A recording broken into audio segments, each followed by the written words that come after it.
Welcome to this e-learning demonstration where we'll be conducting an overview of the patient access system. Before we begin, we need to navigate to the website www.patientaccess.com. Okay, so we've landed on the patient access home screen, and for those who've used it before, you'll see it's much brighter, much more modern looking. If you've not registered to use the system before, on the right hand side is the Register Online button. All you need to do is get your registration details from your local GP practice and then click on that button and you'll be able to register. But for now, I'm just going to scroll down and we're going to enter our username and password. To log into Patient Access, I can either use my user ID or my email address. So on this occasion, I'm going to enter the email address, which is kermit.frog@nhs.net. Okay, so now I'm going to enter my password, and there is a remember me option. I'm just going to leave that blank for now and click sign in. Okay, so now we're on the patient's homepage, and you can see that on the left hand side, just underneath the patient access logo, is the main menu on the screen. You'll notice that the home option is highlighted in like a pinky colour, just to let us know which screen we're on. Towards the centre of the screen, you'll see it gives us information about any upcoming appointments or medication. Over on the right hand side, you can see that it tells us that we're logged in as Kermit the Frog, and also to the left of that you can see that there's details of how to access the support centre. What I want to do is click on the bell icon. As you can see again in the pinky colour, it tells us that we've got two notifications. Our two notifications have now popped up on the right hand side of the screen. So the first notification is just a reminder of the importance of using strong passwords, and the second one is just a quick note to tell us that the GP shared record history has an audit trail that we can follow if we want to know who's been viewing our record outside the GP practice. I could delete those by clicking on the clear all link underneath the bell icon, but I'm just going to leave those for now and click on the appointments link on the left hand side. When the appointment screen opens up, it's split into two sections. We've got the upcoming appointments at the top and previous appointments below. On this particular record, we don't have any upcoming appointments, but we can book a new appointment by clicking on the Book New Appointment button in the centre of the screen. So the calendar opens up for me, and today's date is highlighted with a blue circle. Any other dates are highlighted in bold where there are appointments available. If they're greyed out, it means there are no longer any appointments available on those dates. I'm going to select today, the 28th, and I'm going to select the 9:30 appointment slot with Dr. Mahmood. Now I just need to enter the reason I require the appointment, maybe to review a test result, and then click the Book Appointment button. Confirmation of the date and time of the appointment will now appear on screen. Next, I want to look at the Repeat Medication tab. Clicking on the Repeat Medication tab will allow you to view all your previous medication and to order a repeat prescription. In this example, I'm going to click on the Inadine dressing and I'm going to reorder that.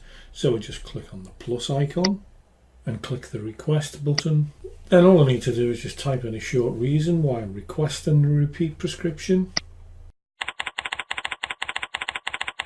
And then I just need to scroll down and click Confirm Request. Click to confirm your request, and confirmation that your request has been sent now appears. Okay, so just click on the Done button, and as we can see, the request now sits on the Pending Requests tab. Okay, so now let's just click on the Medical Record tab. And the Medical Record tab is actually broken up into several smaller sections. So I'm just going to click onto Medications. And on here is a list of all the patient's previous medications. The next section is Allergies. Details of any allergies you might have would be recorded in this section. On this example, you can see that the patient has an allergy to peanuts and also has an adverse reaction to penicillin. Okay, let's click onto Shared Record. It is possible to share your health record with health professionals and relatives for 24 hours. If you decide you want to extend that period, you would have to reissue it. If you decide you want to cut that short, There is an option where you can cut that information short as well, so it doesn't go the full 24 hours. What we're going to do is we're just going to share information about allergies and medication. So I'm just going to select both of those. I have to tick to accept the site's terms and conditions and then click share. Confirmation that I can now share my record is displayed, and all I need to do is click on the email link button and give the other person the access code as well. And if I just scroll down, there is also a QR code I could give to them. If I just click back and then scroll down, I can stop sharing my record with the health professionals and with relatives by clicking on the stop button. The patient's medical record will no longer be shared. And to continue, we're just going to click on the export record link. The export record screen opens up for us, and as you can see, there are 3 different file types that we could select from. We could either export it as a PDF, as an XML file, or as a JavaScript JSON file. Okay, just going to scroll down.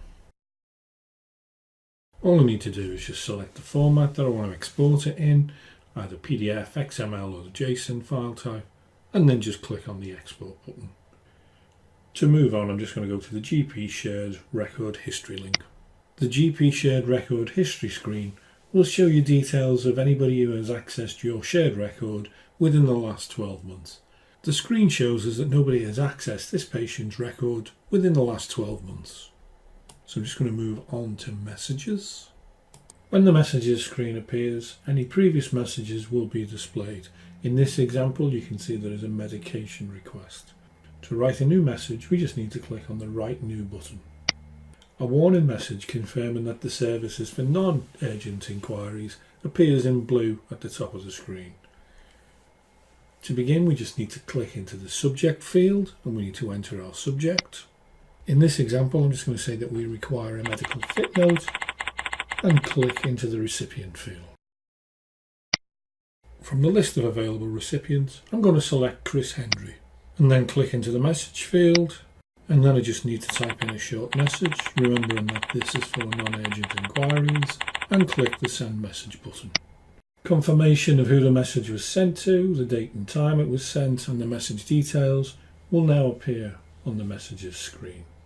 And finally, once a message is sent back to you, that will also be viewable on the messages screen. Thank you for viewing this e-learning demonstration where we've given you an overview of patient access from a patient's perspective.